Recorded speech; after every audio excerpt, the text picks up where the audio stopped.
안녕하세요. 반갑습니다. 인사 한번 서로 나누실까요? 네, 나누시기 바랍니다. 반갑습니다. 함께해 주셔서 감사합니다.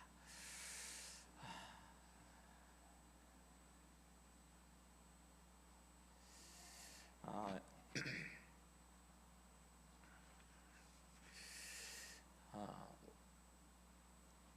교회에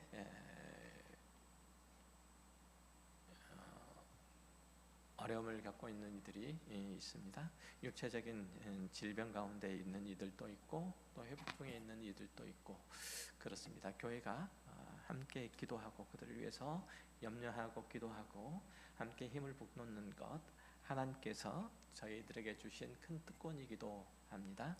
그래서 서로 격려하고 위로하시되 우리 장경자 권사님이 수술 끝나고 이제 회복의 과정 가운데 있는데 점심 식사 많이 하시고요. 회복 빨리 되시고 그리고 서로 위로하시고 격려하시고 어쨌든 은혜로 회복의 과정을 겪게 하신 하나님께 함께 감사하고 또 하나님께서 속히 치료해 주시기를 바라는 마음에 아름다운 교제가 있길 바랍니다. 그리고 우리 몸이 불편해서 나오지 못한 우리 사랑하는 성도들 또 여러 가지 모양으로 힘든 상황에 있어서 함께하지 못한 우리 성도들 있습니다. 그들 위해서도 기도해 주시길 부탁을 드리겠습니다. 말씀 함께 나누도록 하겠습니다. 신앙생활을 하다 보면 가장 어려운 점 가운데 하나는 예수를 믿는다는 그 고백과 실제 삶이 잘 연결되지 않는 일일 겁니다. 성경은 분명히 우리가 하나님의 자녀다라고 말씀하시지만 우리의 모습은 때때로 세상 사람들과 다를 바가 없고 또 때로는 더 부끄러운 일을 할 때도 있죠. 이런 문제는 사실 이곳에 있는 우리만의 어려움 문제는 아니죠. 사도 바울 당시에 고린도 교회 역시 같은 문제를 안고 살았던 겁니다. 고린도 성도들은 풍성한 은사 그리고 뛰어난 지식에도 불구하고 그들의 신앙의 열매는 아름답고 복된 것으로 또 사랑과 겸손과 온유와 섬김으로 나타나야 할 건데 그렇게 나타나지 않고 자랑과 교만으로 나타났습니다. 그들은 예수를 믿으면 지혜롭고 또 존귀함을 얻고 부유해진다라는 왜곡된 인식을 가지고 있어서 사도 바울이 초라해 보이고 또 그래서 바울을 사도로 인정치 않는 무리들이 있었고 때때로는 사도 바울이 심한 어려움, 그 고난을 겪음에 대해서 매력적으로 여기지 않는 이들도 있었던 거예요. 그러니 그들은 자기들에게 그리스도의 복음을 나누어 준 사도 바울조차도 존경하기는커녕 오히려 탐탁치 않는 그 분위기가 고린도 교회 내부에 꽤나 있었던 것입니다. 그러나 바울은 이 모든 오해 그리고 무시 이런 것들을 묵묵히 감당합니다. 그리스도의 제자는 현실적인 영광과 그리고 평안함과 부유함을 추구하는 자가 아니라 마치 전쟁터에서 잡혀온 포로처럼 멸시받고 조롱받고 고난당하는 일조차도 감당해야 되는 것을 알았기 때문이죠. 바울에게 그리스도인의 삶은 세상에서 존경받고 박수를 받고 그리고 높임을 받는 그런 일들이 아니라 십자가를 따르고 그리스도의 길을 걸어가는 것이었기 때문에 그는 그렇게 예수를 믿는 바 그리스도의 사도된 바를 그렇게 지켜나갔기 때문에 그에게 닥쳐오는 어떤 어려움도 감당할 수 있었던 거죠. 그런데 고린도 교회 성도들은 세상에서 고귀한 자는 높여주고 대접해주고 인정해주는 한편 세상의 시각, 세상의 기준으로 볼 때 그렇지 못한 사람들은 비방하고 업신여기는 그런 풍토가 만연했던 거죠. 바울은 글로의 집 사람들을 통해서 이런 고린도 교회 성도들의 행태, 그 소식을 듣게 되죠. 마음에 큰 근심과 아픔을 느껴요. 그러나 동시에 그들을 포기하지 않고 회개와 성숙으로 이끌어 가야 한다는 목자로서, 사도로서, 아버지로서의 큰 책임감과 간절한 사랑이 바울의 마음에 샘솟았던 거예요.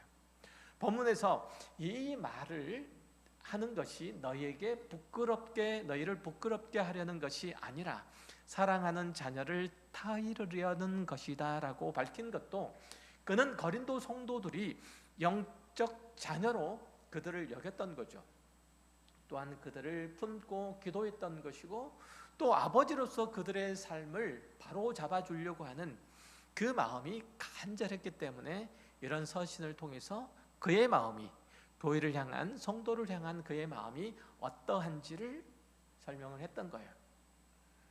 이는 바울이 단순히 제자들을 모아놓고 시대 정신과 그리고 철학, 그리고 자신의 신념, 이런 것들을 역설하고 가르치는 스승이 아니라 복음을 통해서 그리스도의 생명을 전해준 아버지로서 이제 하나님의 자녀된 성도들이 새 방향을 가지고 하나님의 자녀답게 하나님의 자녀로서 성장하고 성숙하기를 간절히 바라는 마음으로 그들을 가르치고 권면하고 그들에게 편지를 썼던 거예요. 고린도 교회의 이런 상황과 사도 바울의 염려와 권면은 그리스도의 사람으로 오늘을 살아가려고 하는 우리에게도 동일하게 다가와야 돼요.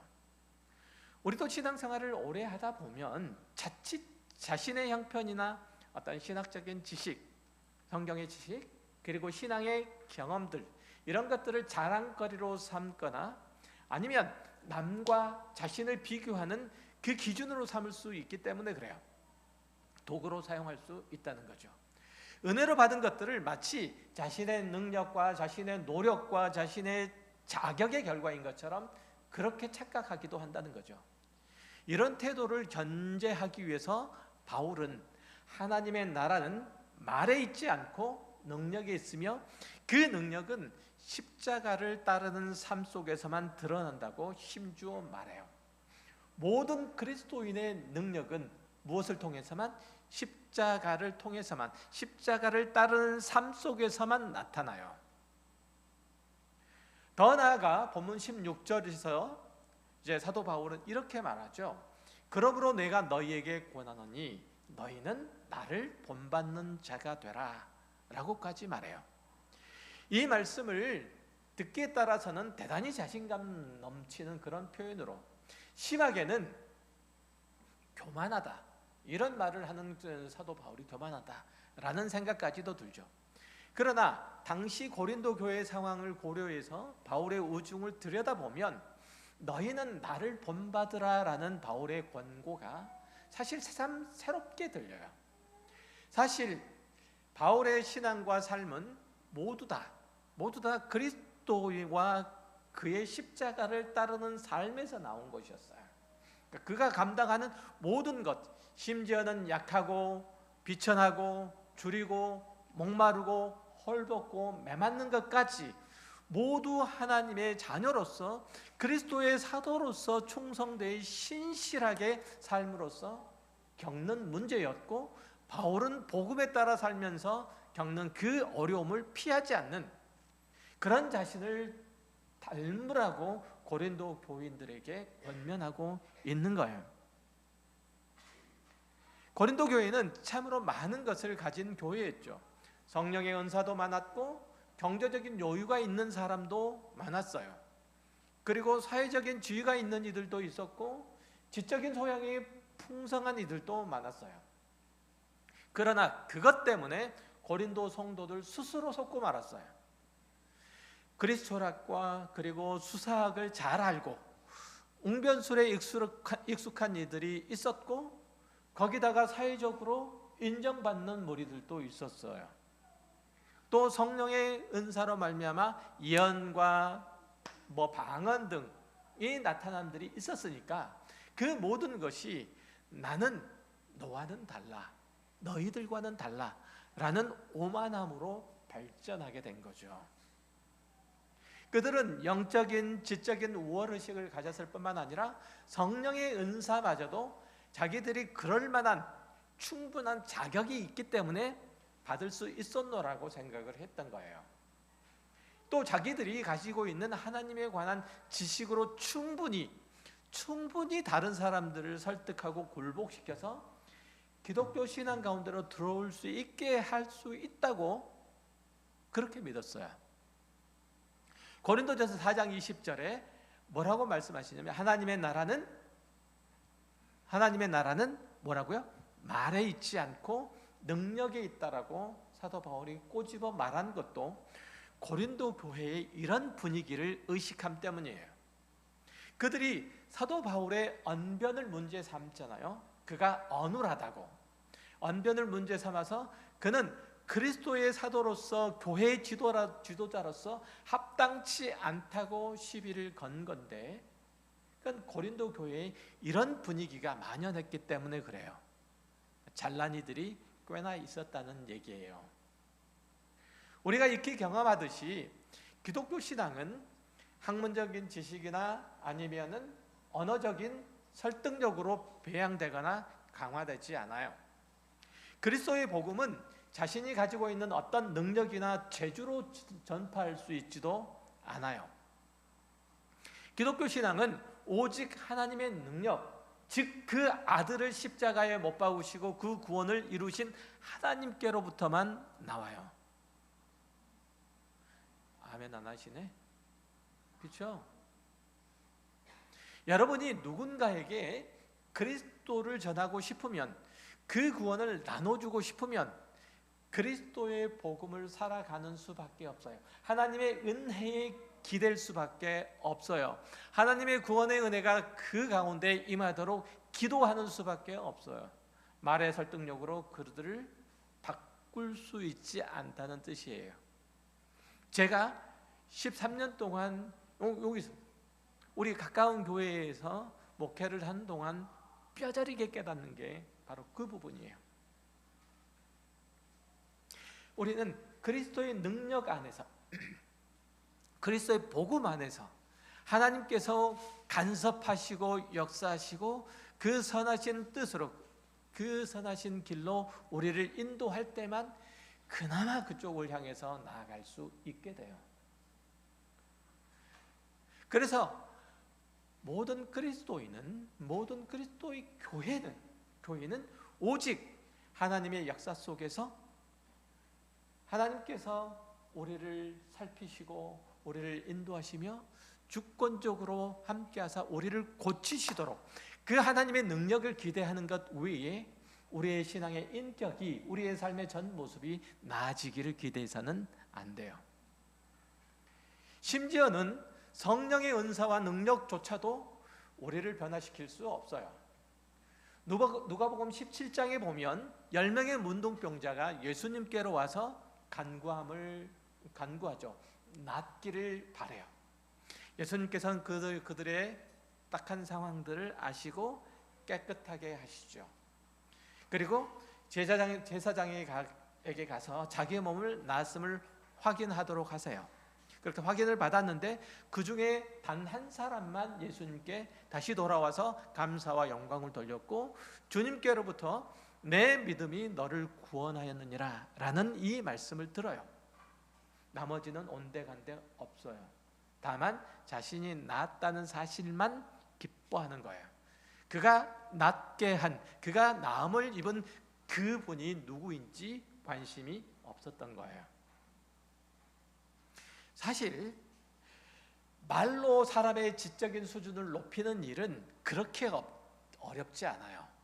서당계 3년이면 풍어를 읊는다는 그 속담이 있듯이 성경 공부를 열심히 하고 가끔 밀도 있는 신학 강의도 여기저기 쫓아다니고 하면 얼마든지 풍부한 신앙 지식을 소유할 수 있어요. 그를 말쟁이로 만들어주는 것은 그렇게 어려운 일도 아니에요. 그러나 한 사람을 영생으로 인도하는 것과 하나님의 자녀로서 새 생명을 갖도록 하는 것, 새 사람을 입도록 하는 것, 그것은 하나님만 할 수 있는 거예요. 그 백성으로서 주의를 부여하는 것은 결코 인간이 할 수 있는 게 아니에요. 그래서 고린도 교회 성도들은 서로에게 대한 스승의 역할만 자처했을지 몰라요. 다른 사람들도 마찬가지죠. 한 사람을 그리스도의 제자로, 하나님의 자녀로 만드는 일들은 오직 하나님의 능력과 그 역사하심으로, 그것은 오직 십자가를 짐을 통해서만 이루어지기 때문에 바울은 아비로서 그 십자가를 지는 삶으로 본을 보이고 그리스도의 생명을 나누고 하나님의 나라로 초대한 거예요. 우리가 신앙이 어린 성도들을 데리고 성경 공부를 시키고 그가 교회 문화에 익숙하도록 만드는 것은 그렇게 어렵지 않아요. 그러나 그가 하나님의 사람으로서 그리스도의 제자로서 성실히 그리스도의 십자가의 길을 밟아가도록 하는 것, 이것은 하나님께서 함께 하셔야만 해요.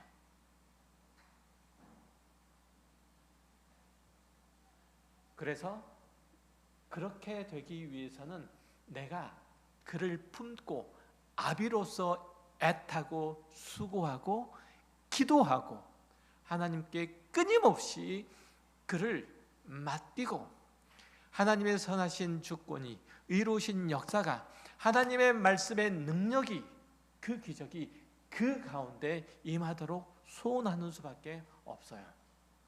그래서 아비로서 그를 품고 그를 그리스도께로 인도하는 일들이 그렇게 어려운 거예요. 그래서 바울은 그것을 뭐라고? 십자가를 지는 삶이라고 얘기해요. 그런 의미에서 그리스도 안에서 일만 스승이 있으되 아버지는 많지 아니하니라는 오늘 본문의 얘기가 나온 거예요. 사도 바울의 이 고백은 사실 모든 교회의 리더들에게 참으로 큰 울림을 줘요. 주변을 둘러보면 웅장한 예배당 건물도 많고 학력과 이력을 두루 갖춘 목사도 많고 꽤나 잘 작동되는 시스템을 갖춘 교회도 많아요. 그러나 그것들이 한 사람을 영적으로 각성케 한다거나 그의 삶을 그리스도를 닮도록 변화시키는 일들을 하지 못하는 것을 지금 한국교회 현실을 보면 충분히 알 수 있어요. 고린도 교회가 겪었던 문제도 이와 같아요. 그들은 자신들이 그리스도의 복음으로 초대되어서 하나님의 자녀가 되고 성령의 은사를 소유한 것 때문에 오히려 다른 사람이 하나님의 사랑과 구원으로 구원을 얻게 된 것을 인정하려고 하지 않았어요. 쉽게 얘기하면 하나님의 은혜도 하나님의 구원도 자기만 받아야 된다, 자기 무리에게만 있어야 된다고 생각을 했던 거예요. 얼마나 웃기는 얘기입니까? 그런 특별한 것은 특별한 사람만 받아야 한다는 그 오해 때문이었어요. 고린도 교인들이 자기가 구원을 받을 만한 특별한 지식과 열심이 있는 반면에 그렇지 못한 자들은 그럴 만한 이유가 또한 당연히 있다고 믿었던 거예요. 오늘날 교회와 열심히 있는 성도들이 자연인, 밖에 있는 일반 사람들을 대하는 태도가, 그리고 자기보다 신앙이 어린 신자를 바라보는 시각이 이와 크게 다르지 않다는 점이에요. 예수를 믿는 것은 지극히 직접이고 상식적이고 당연한 선택인데 저 바보들은 왜 예수를 안 믿는지 모르겠다고 고개를 절레절레 흔드는 이들이 꽤 많잖아요. 조금만 성실하고 조금만 열심을 내면 신앙생활의 참 맛을 알 텐데 왜 저렇게 게으르고 뜨뜻미지근한지 모르겠다는 거죠.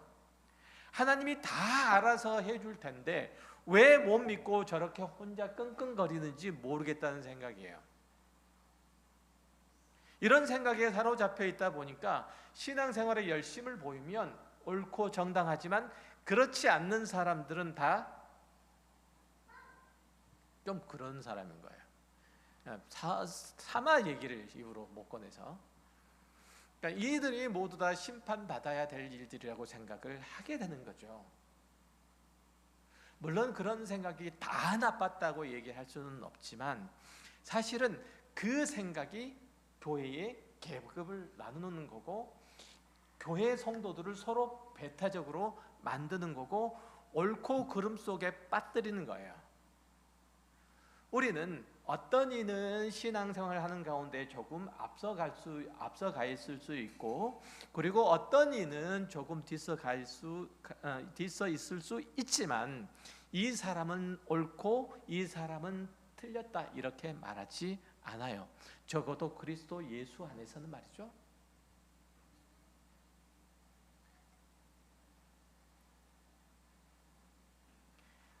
이런 분위기, 이런 풍토가 계속되다 보니까 사람들이 교회와 신자들에 대해서, 성도들에 대해서 예수 믿는 것들은 신앙심이 깊어 보이고 도덕적으로도 크게 트집 잡을 것 없어 보이지만 또 다른 한편에서는 재수도 없어 이렇게 생각하죠. 저것들은 전도하려고 하는 사람에게는 이것저것 다 갖다 주고 간쓸게도 빼줄 것 같지만 상관없는 사람이 정말 무관심하더라. 저 사람들은 자기네들끼리 사랑을 외쳐주고 감싸주지만 자기 편이 아니라고 생각하는 사람에게는 지극히 편파적이다. 저것들은 자기만 옳다고 여기고 다른 사람의 말에는 귀를 닫아버리더라. 이런 꾸지람 혹은 욕을 하는 데에 대해서 사실 우리가 뼈아프게 받아들여야 하는 부분이 있어요. 하지만 그 부분을 생각하기 전에 세상은 기본적으로 하나님과 그 나라에 속한 사람들에게 늘 반감을 갖고 있고 또 늘 부정적이라는 사실을 알아야 돼요. 하나님의 의롭고 선한 통치를 벗어나서 자기가 왕이 된 모든 인간은 본성적으로 하나님께 대한 적대감을 가지고 있어요. 그것은 나도 마찬가지였다는 사실이에요. 여러분도 마찬가지였다는 사실이에요. 그로 인해서 예수 믿는 사람들에 대해서 안 해도 될 괜한 오해, 괜한 의심, 괜한 감정을 쌓아놓는 경우도 많죠. 이런 사람들의 시선과 감정, 이것도 우리가 다 받아내야 되는 거예요. 그렇죠? 우리가 옳았기 때문에, 우리가 정당했기 때문에 하나님께서 우리를 구원하신 것 아니잖아요. 틀린 자리, 잘못된 곳, 죄악된 곳에서 우리를 건져 구원하셔서 하나님을 알게 하셨어요. 하나님의 은혜죠. 그런데 아직까지 그 은혜 가운데 초대되지 못한 사람을 긍휼히 여길지언정 넌 틀렸어라고 얘기할 수는 없잖아요. 적대감을 품을 수 없는 거잖아요. 어떤 이들은 그리스도인들이 이 세상에서 착하고 바르게 살면 저절로 전도가 되고 복음의 능력이 틀림없이 나타난다고 주장해요. 다시 말해서 한 사람이 복음을 듣고 예수를 믿어서 구원을 얻으면 다른 사람도 거기에 충격을 받고 자극을 받아서 교회에 들어올 거라는 그런 기대예요. 그러나 사람의 마음이라고 하는 게, 인간의 마음이라고 하는 게 그렇게 말랑말랑하지 않고 호락호락하지 않아요. 내게 적대감을 가진 사람이 내가 예수를 믿는다는 사실 때문에 크게 감동이 돼서 그들이 내 앞에 와서 무릎을 꿇고 항복하는 일들은 죽었다 깨도 없어요. 디모데후서 3장에 보면 말세의 징도에 대해서 이렇게 지적하는 대목이 나와요. 1절부터 5절까지 읽어드릴게요. 너는 이것을 알라. 말세에 고통하는 때가 이르러 사람들이 자기를 사랑하며 돈을 사랑하며 자랑하며 교만하며 비방하며 부모를 거역하며 감사하지 아니하며 거룩하지 아니하며 무정하며 원통함을 풀지 아니하며 모함하며 절제하지 못하며 사나우며 선한 것을 좋아하지 아니하며 배신하며 조급하며 자만하며 쾌락을 사랑하기를 하나님 사랑하는 것보다 더하며 경건의 모양은 있으나 경건의 능력은 부인하니 이 같은 자들에게서 내가 돌아서라. 사람은 좋은 것을 가르치고 선한 것을 본보여도 그걸 잘 따라하지 않아요. 아니, 결코 따라하지 않아요. 물론 따라할 때도 있어요. 자기에게 유익이 되면 기꺼이 따라하고 자기에게 남는 장사면 당연히 배우려고 하지만 아무리 우리가 그리스도 안에서 능력을 행사한다고 할지라도 사람들은 거기에 감동되거나 설득되지 않아요. 왜냐하면 선한 일에 대한 성경의 약속은 현세에 있지 않고 내세에 있기 때문에 그래요. 다시 말하면 하나님께서 우리 그리스도인이 하나님 앞에서 성실하게 열심히 책임 있게 그리고 하나님의 일들을 나타내며 살아가는 것들에 대한, 우리가 그리스도를 쫓아 살아가는 것들에 대한 보상은 현재에 있지 않고 내세에 있기 때문에 그래요. 어찌 보면 이 세상 사람의 눈으로 볼 때 우리 그리스도인들이 살아가는 모습이 밖에 있는 사람과 다르지 않고 그 환경들을 서로 공유하고 있기 때문에 그렇게 여길 줄 몰라요. 그렇기 때문에 모든 사람이, 밖에 있는 모든 사람이 우리 그리스도인들의 모습을 보면서 부러워할 거다라고 생각하면 곤란하죠. 그러니까 내가 아이들에게 좋은 본을 보였더니 아이들이 그렇게 따라하더라라는 그런 경험을 하신 분이 있으세요? 자녀들이 나 따라하는 거 보셨어요? 잘 안 따라하죠? 따라하기는 해요. 좋은 거는 안 따라하고 나쁜 것만 어쩌면 그렇게 많이 잘 닮았는지 참 기가 막혀요. 그렇죠? 안 배웠으면 하는 것만 딱 배워요. 자녀들도 그래요. 이런 모습이에요. 예수님도 당신이 가르치고 먹이고 길러낸 제자들의 외면과 그리고 배반 속에서 십자가를 지시고 골고다에 오르셨잖아요. 그때까지 누구도, 제자들 중에 누구도 예수님을 배우려고 한다거나 그의 삶을 따르려고 하지 않았어요. 가난하고 소외되고 병들고 재난을 당한 자들과 늘 함께였고 하나님의 나라가 바로 이런 사람들의 것이다 라고 말씀하셨던 그 예수님의 가르침, 예수님의 그 삶을 제자들은 배우지 않은 것 같아요. 따라하려고 하지 않은 것 같아요. 그 무거운 십자가를 홀로 지고 골고다 언덕을 오르시고 끝내 손과 발에 대못이 박히시고 머리에 과시관을 쓰신 채로 물과 피를 다 흘리시면서 그들을 구속하시고 그로 인해서 하나님의 구원의 능력이 그들에게 임할 때까지, 그들에게 그 구원의 은혜가 임할 때까지 제자들은 예수님께서 세우실 그 나라에서 자기 자리가 어딜까? 자기들이 어떤 상을 받을까? 어떤 감투를 쓸까? 여기에만 몰두하고 있었다는 사실이에요. 그들은 하나님의 나라는 세상의 권력이 아니라 십자가의 능력으로 만들어졌다는 것을 언제까지? 예수님께서 십자가에 죽으실 때까지, 사흘 만에 부활하실 때까지, 궁극적으로는 성령이 그들 가운데 임하실 때까지는 잘 몰랐어요. 예수님께서 그렇게 가르치셨는데, 그렇게 본을 보이셨는데, 사람은 배운 대로 사용하거나 알고 있는 대로 행하지 않아요. 자기가 습득한 윤리나 도덕적 지식으로 할 수 있는 것은 뭐냐면, 내가 가지고 있는 윤리, 도덕적 지식, 성경 지식으로 할 수 있는 것들은 고작 다른 사람을 정죄하고 비판함으로써 자신의 옳음을 드러내는 일 위에 하지 않아요.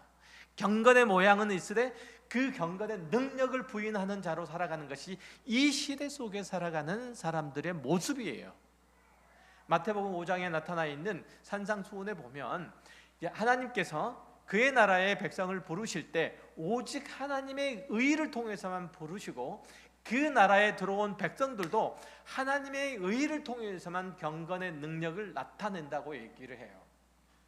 여러분이 그리스도인이라면 하나님 안에 있어야, 하나님 안에 있어야, 하나님 안에 붙어 있어야, 그리스도 예수 안에 있어야 여러분의 존재와 삶 속에 그리스도의 모습이 나타나요.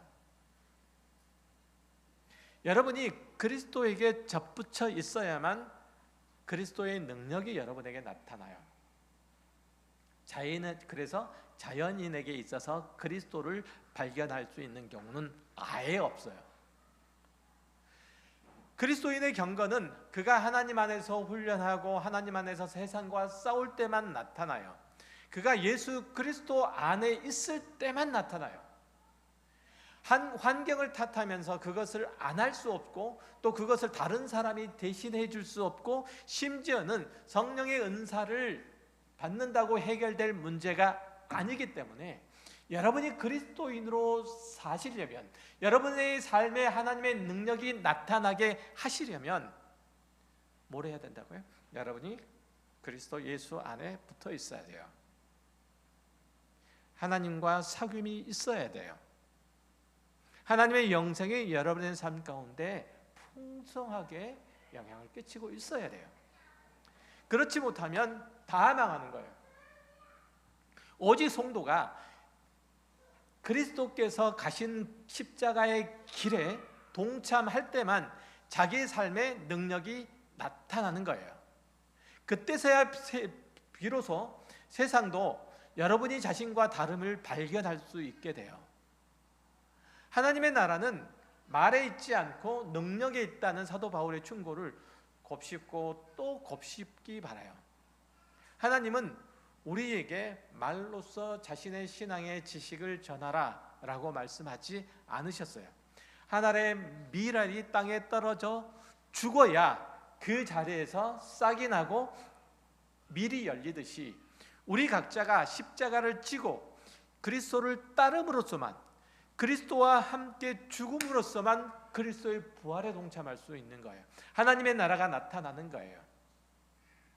그것이 오늘 본문에서 그리스도 예수 안에서 내가 복음으로 너희를 낳았음이라 라고 사도 바울이 고백한 사도 바울의 고백적 삶을 우리도 살아가는 거예요.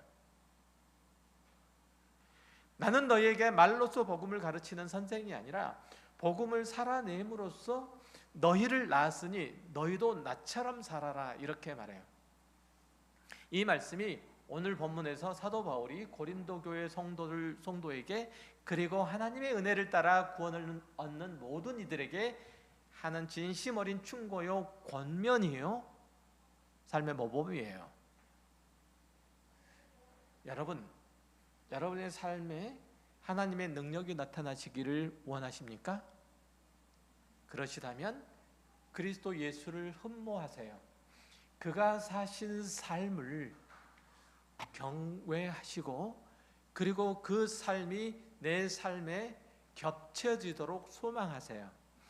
그리고 그 삶에 방해되는 나의 모든 습관과 내 사고와 내 이해를 그 십자가에 못 박으세요. 그리고 예수 그리스도를 따르는 거예요.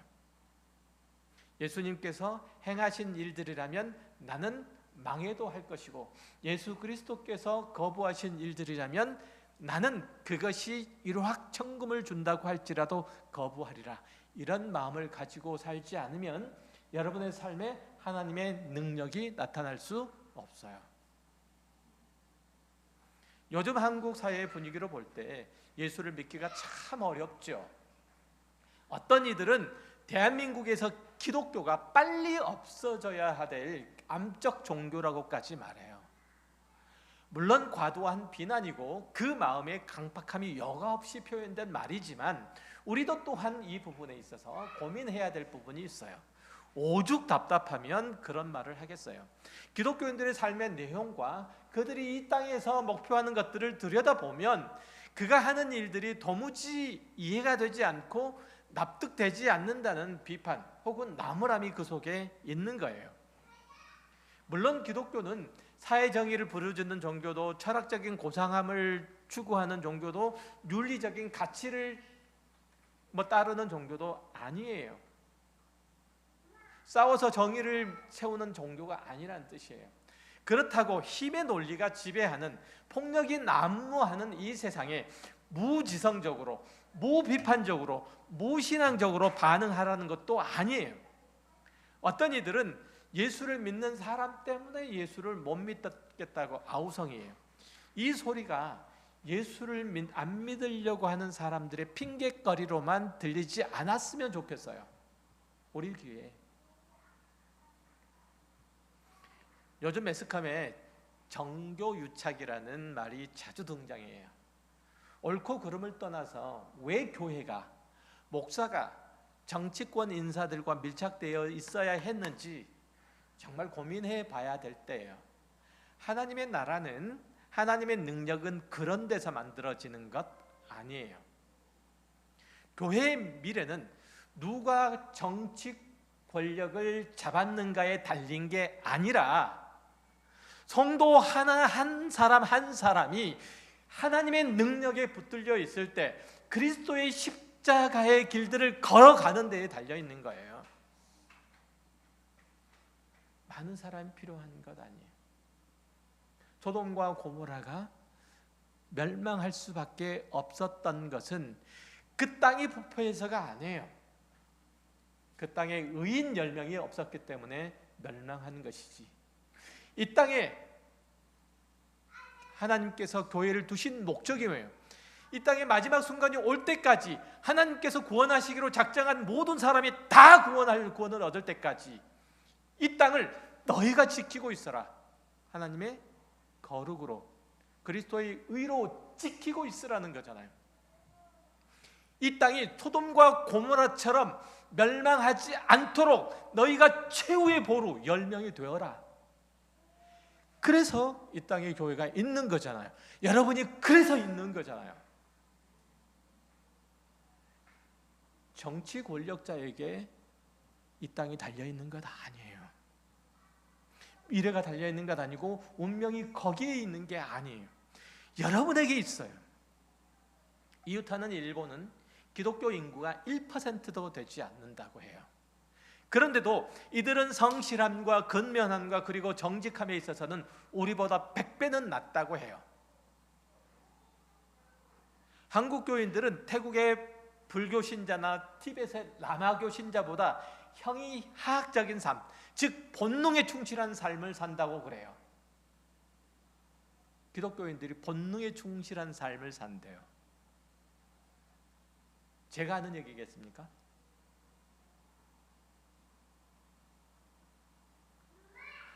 누가 그러잖아요? 어떤 신학자가 한 얘기예요. 기독교가 그리스로 가서는 철학이 됐고 로마가 돼서는 제도가 되었고 그리고 유럽에 와서는 문화가 되었고 미국에 와서는 기업이 되었대요. 기독교가. 한국에 와서는 그런 얘기를 누가 덧붙이더라고요. 대기업이 됐다고. 기독교가.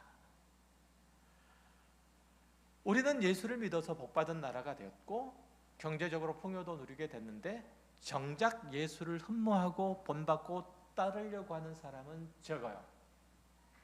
분명 자신들은 하나님을 잘 믿기 때문에 하나님께서 나에게 복을 내리셨다고 말하는데 주변에 있는 사람들은 그의 삶에서 하나님의 손길을 발견하기가 힘들대요. 하나님께서 그와 함께 역사하시고 그에게 영향력 끼치는 삶을 살도록 하시는 게 보는 걸 힘들대요. 하나님이 그 사람에게 영향력을 끼치는 분인지 모르겠다는 거예요. 세상 사람들이 볼 때 기독교인들에게 복을 내리셨다는 그 하나님이란 그런 의미에서 볼 때 참으로 불공평해요. 편파적이에요. 신자들이 자기의 삶 속에서 나타나셨다고 하는 신은 세상 사람들이 볼 때는 이거는 상식 이하예요. 예수를 안 믿는 자연인에게도 신은 적어도, 예수를 안 믿는 일반 사람들에게도 신은 적어도 나쁜 짓을 하면 벌 주고 착한 일을 하면 상을 주는 존재여야 돼요. 신은 권선징악은 적어도 하는 존재여야 되잖아요. 신상필벌은 하는 존재여야 되잖아요. 사필귀정으로 돌아가도록 해야 되는 존재잖아요. 그런데 예수를 믿는 사람들이 얘기하는 신은 그런 신이 아니에요. 하나님이라는 신은 나쁜 짓을 해도 자기에게 아부만 하면 잘하면 복을 주는 존재이니까 밖에 있는 사람들이 납득이 안 되죠. 선뜻 믿을 수가 없잖아요. 요즘 한국 사회가 종교와 정치에 밀착되면 난리래요. 통일교와 신천지가 자기네를 위해서 그리고 보수 기독교 원로는 정치적인 영향력을 확대해서 종교사회적으로 확고한 위치를 얻으려고 뭔가 주고받고 뭐 하려고 했던 모양이에요. 뭔지는 잘 모르겠어요. 어떤 목적이 되었든지 간에 기독교회가 세상의 권력을 얻으려고 하는 시도나 한국 사회에서 세속적인 영향력을 행사하려고 하는 그 태도는 결코 바람직하지 않아요. 여러분이 예수를 믿게 되는 것은 세상 사람들과 비교할 수 없을 정도로 힘의 권력, 물리적인 권력을 쟁취해서 그것을 얻어서 세상 사람들을, 세상을 굴복하며 정복하며 살아가라고 그렇게 여러분을 부르신 것 아니에요. 여러분에게 은혜를 주시고 사랑을 주시고 필요한 것들을 공급해 주시고 때때로는 우리가 생각할 때 많은 것을, 때때로는 적은 것을 주시는 이유가 그것 때문이 아니에요. 많거나 적거나 그가 하나님의 능력 안에서 살아가는 존재임을 세상이 보이라는 거예요. 세상이 볼 수 없는 하나님을 너희는 보니까 그 하나님을 보여주라, 세상 사람들에게. 그거예요. 현실 정치에 관여하고 또 현실의 물리적인 그 행복을 위해서 내가 가지고 있는 영혼이라도 팔아야 되겠다라는 그 심정으로 여러분이 신앙생활을 한다면 답이 없어요. 한국 교회는 답이 없어요. 그리스도께서 교회와 성도에게 명하신 지상 명령은 땅끝까지 이르러 내 증인이 되라 라는 말씀이에요. 어떤 증인? 십자가를 지고 골고다를 오르신 그 예수의 증인이 되라 라는 말씀이에요. 그리스도와의 십자가를 전하라는 것이지, 그렇게 함으로써 이 땅에 하나님의 나라를 전파하라는 것이지 세상 권력과 짬짬이를 해서 자기 속을 챙기라는 것 아니었잖아요. 세상 권력자는 구원의 대상일 뿐 아부해야 될 대상이 아니에요. 우리가 무서워해야 될 대상도 아니고 가서 빌어야 될 대상도 아니에요. 교회와 성도는 말씀드렸듯이 세상의 부패를 막는 소금이고 진리를 잃고 헤매는 이 세상에, 이 어두운 세상이 빛이에요. 그런데 작금의 현실을 보면 교회가 십자가를 지고 예수를 따르는 일들을 팽개치고 그동안 모아놓은 금고를 지키려고 아우성인 것 같아요. 기독교 신앙의 참된 능력은 말이나 지식이나 권력이 아니라 십자가를 따르는 삶에서 드러나요. 바울이 고린도 교회에 전한 권면처럼 우리 역시 신앙을 자랑거리로 삼거나 세상 권세의 힘과 또 능력을 얻을 어떤 도구로 삼거나 이렇게 살면 우리는 끝이에요. 날마다 자기 십자가를 지고 주님을 따르는 자리에서 하나님의 나라를 경험해야만 우리가 우리 존재의 의미와 가치를 그래도 세상에 증가할 수 있게 돼요. 이번 한 주간도 그렇게 그리스도를 본받는 삶을 살아감으로써 복음의 능력이 여러분이 서 있는 모든 곳에서 나타나기를 바랍니다. 세상은 여러분 안에 계신 주님을 볼 수 있었으면 좋겠습니다. 부디 말하는 신앙인이 아니라 살아내는 신앙인으로서 이번 한 주간에 주의 이름으로 승리하는 여러분의 삶이 되기를 주의 이름으로 축원합니다. 기도하겠습니다. 하나님 감사합니다. 하나님께서 저희를 사랑하시고 은혜로 돌보시며 이 모양 저 모양으로 공급하여 주시고 채워주심은 하나님의 사람으로 우리가 살도록 하시기 위함입니다. 그리스도의 십자가를 지고 그 십자가를 따르는 삶들을 살아가도록 우리들에게 맡겨주신 사명입니다. 그 사명 해태하지 않도록 주님께서 일일이 간섭하여 주시고 의로 채워주시되 말로서가 아니라 능력으로서 하나님께서 우리 가운데 계시며 역사하시며 우리의 왕이시며 우리의 주권자이심을 선언하고 선포하는 저희들 되게 해주시되 어떤 환경과 이 삶의 여건들 속에서도 그 그리스도인됨, 하나님의 자녀된 것을 포기하지 않는 저희들 되게 하여 주옵소서. 사도 바울이 고린도 교회를 향하여 아비된 심정으로 권면한 것들, 이 시간을 통해서 다시 한번 저희가 마음속에 아로새기게 해주시고 또한 믿음이 연약한 세상을 향해서 우리가 그런 심정으로 사도 바울의 아비와 같은 심정으로 어린 성도들에게 또 세상을 향해서 나아갈 수 있는 복된 하나님의 자녀들 다 되게 하여 주옵소서. 귀한 말씀을 허락하여 주셔서 감사와 찬송을 올려드립니다. 예수 그리스도 이름으로 기도했습니다. 아멘.